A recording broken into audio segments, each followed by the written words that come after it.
Hola amigos, bienvenidos a otro video de Espiral Ciencias. Continuando con el curso de campo magnético, en este video explicaré qué es un dipolo magnético. Antes de comenzar la explicación, les recomiendo que vean el video de fuerza magnética sobre un conductor rectilíneo para poder comprender fácilmente lo que explicaré en esta clase. Para comprender qué es un dipolo magnético hay que partir del siguiente análisis. Imaginemos una espira de dimensiones A por B en la cual circula una intensidad de corriente en este sentido.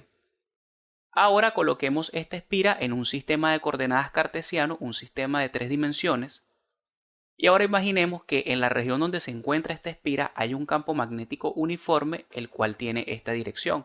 El campo magnético pudiera tener cualquier dirección, pero para este ejemplo lo colocaré en dirección Z positivo.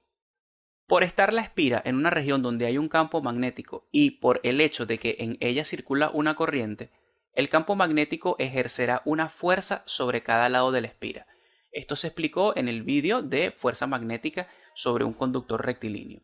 Para determinar el sentido de la fuerza magnética que ejerce este campo magnético sobre cada lado de la espira, pudiéramos utilizar la regla de la mano derecha como la estoy indicando acá, o pudiéramos desarrollar esta fórmula con la cual se obtiene la dirección y sentido de la fuerza magnética. Por cualquiera de los dos métodos tendríamos lo siguiente.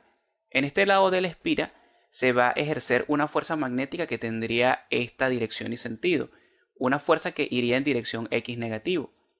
Esta fuerza iría perpendicular a este lado de la espira.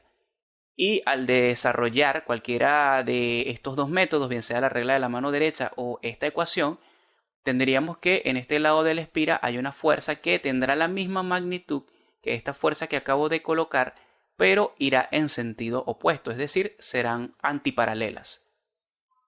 Lo mismo ocurrirá en los otros lados de la espira. Tendríamos dos fuerzas que serán de igual magnitud, pero tendrán sentidos opuestos. Si se analizaran todas las fuerzas que actúan sobre la espira y se hiciera una sumatoria de fuerzas en ella, se tendría que en el eje X la sumatoria de fuerzas es nula, en el eje Y la sumatoria de fuerzas es nula y lo mismo ocurre en el eje Z, la sumatoria de fuerzas es nula. A pesar de que las sumatorias de fuerzas son nulas, ocurre lo siguiente. Las fuerzas F' y menos F' son opuestas y actúan en la misma línea de acción, por lo que originan un par de torsión nulo con respecto a cualquier punto. Acá tenemos estas dos fuerzas, las cuales tienen sentidos opuestos, tienen la misma magnitud, por el hecho de estar en la misma línea de acción, ellas no van a generar ningún momento para esta espira. Pero acá tendríamos lo siguiente con respecto a las otras dos fuerzas. Las fuerzas F y menos F son opuestas y no actúan en la misma línea de acción y cada una origina un par de torsión con respecto al eje Y.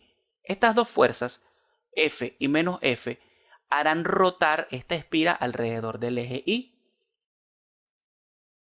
Por lo tanto, estas dos fuerzas van a originar un par de torsión y la magnitud de par de torsión neto en una espira de corriente está determinado por esta fórmula. El torque o par de torsión sería igual a la intensidad de corriente que circula por la espira, por el campo magnético, el cual es uniforme y es un campo magnético que actúa en la región donde se coloca la espira, por el área, que sería el área superficial de la espira, por el seno de phi, en donde phi es el ángulo que formará este vector que estoy colocando acá con el campo magnético. Este vector se conoce como momento dipolar magnético y es perpendicular al área de la espira. Este vector es igual a este producto, al producto de la intensidad de la corriente por el área por n, que n es el vector normal que va a indicar el sentido y la dirección de este vector momento dipolar magnético, el cual es perpendicular a la espira. Y acá tendríamos una expresión general para determinar el vector torque, ya que este vector que estoy colocando acá, esta ecuación, serviría para calcular su magnitud. Pero esta última ecuación, que es una ecuación vectorial, serviría para tener las coordenadas de ese vector torque al desarrollarla. Comprendido esto, ahora surgen dos dudas. La principal es cuál entonces sería el concepto formal de un dipolo magnético. Y la otra duda sería, ¿cuál será el sentido que se le asignará a este vector momento dipolar magnético? Ya que es un vector normal a la superficie, pero pudiera estar saliendo o entrando de la superficie. Eso se explica a continuación. Importante, antes de continuar, no olvides suscribirte, darle me gusta al vídeo, seguirme por Facebook e Instagram y activar la campanita para recibir mis notificaciones. Continúo. ¿Cómo determinar el sentido del vector momento dipolar magnético? Acá tendríamos esta regla de la mano derecha que sirve para indicar el sentido de este vector. Como podemos apreciar en la figura, el pulgar de mi mano derecha tendría el sentido de ese vector momento dipolar magnético y los otros dedos de mi mano derecha tendrían el sentido de circulación de la corriente. Y ahora se puede establecer el siguiente concepto.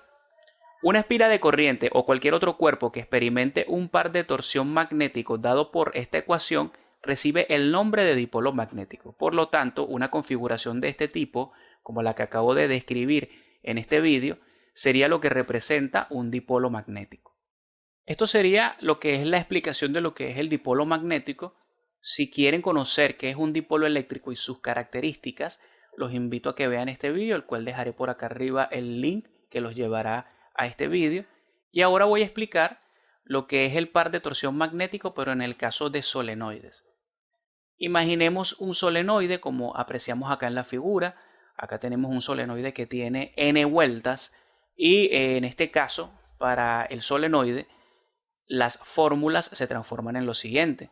Acá tendríamos que la fórmula del vector torque es la misma, pero la magnitud se calcula de la siguiente manera. Observamos que en cada caso en las fórmulas de la magnitud del torque y de la magnitud del momento dipolar magnético se multiplica por n mayúscula, que es el número de vueltas del solenoide.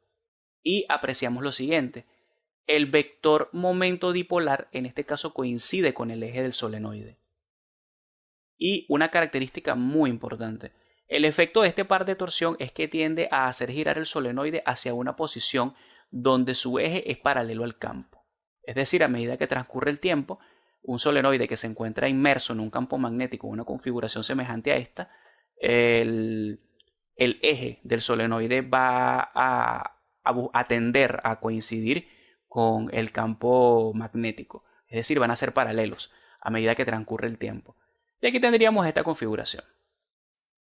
Para culminar, hablaré de la energía potencial que se genera en un dipolo magnético, ya que en general, cuando una espira que tenga una configuración de este tipo gira un infinitesimal de ángulo de phi, como estoy colocando acá en la figura, hay una variación de energía potencial, la cual está relacionada con el trabajo que se realiza al rotar la espira. Okay, esto que tenemos acá es una expresión de trabajo general, no es únicamente una expresión para el caso de una espira que tiene esta configuración que se encuentra inmersa en un campo magnético. El trabajo asociado a la rotación de un cuerpo que gira alrededor de un punto es igual a esta ecuación que tenemos acá. Y en esta ecuación el torque para este caso sería la magnitud del torque, sería esta fórmula que tenemos acá, la cual ya se explicó.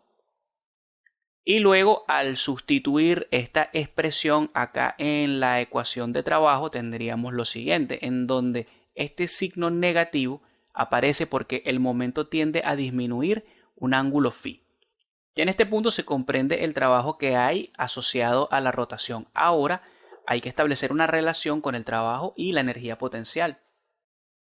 En el vídeo de energía potencial eléctrica se estableció una relación de la energía potencial con el trabajo, la cual voy a utilizar, ya que la variación de trabajo es igual a una variación de energía potencial para condiciones específicas, pero la variación de trabajo es igual a una variación de energía potencial.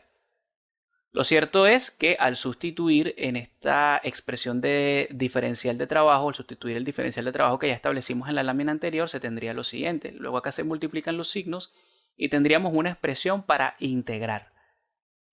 Si aplicamos una integral en cada lado de la igualdad, tendríamos lo siguiente. Que tendríamos que la integral del diferencial de energía potencial es igual a la energía potencial y la integral que tenemos a la derecha se transforma en lo siguiente. Y esto sería una expresión para calcular la energía potencial en un dipolo magnético, en donde la energía es mínima cuando el ángulo phi es igual a 0 y es máxima cuando el ángulo phi es igual a 180 grados. Y esto sería el video. Espero les haya gustado. Hasta luego.